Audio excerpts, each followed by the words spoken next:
Nag-abort mission muna ang Christmas convoy sa West Philippine Sea matapos silang palibutan ng 3 barko ng China. At yan ang tinutukan live ni Jonathan Andal. Jonathan. Ivan, nandito ako ngayon sa West Philippine Sea. Ipapakita ko lang sa iyo itong barko ng China na kanina pa sunod ng sunod sa amin. 3 yan actually, na iniikot-ikutan kami kanina pa. 2 barkong pandigma nila, 1 Coast Guard ship nila.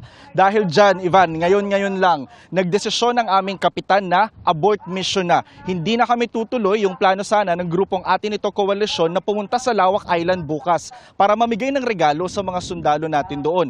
Sakop pa ng Pilipinas itong bahaging ito ng dagat. 16 na oras pa nga lang kaming naglalayag mula El Nido sa Palawan.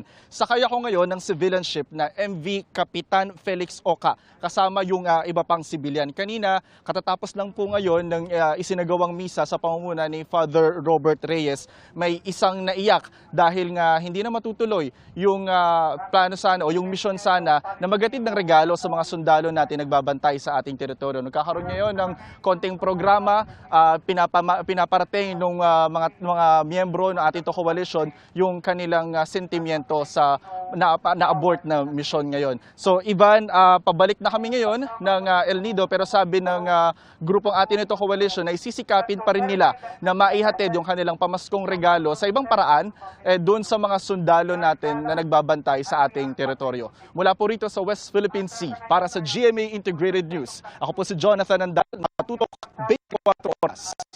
Maraming salamat. Ingat kayo dyan, Jonathan Andal. Mga kapuso, patuloy na tumutok sa mga balita. Mag-subscribe sa GMA Integrated News sa YouTube. Sa mga kapuso abroad, samahan nyo kami sa GMA Pinoy TV at sa www.gmanews.tv.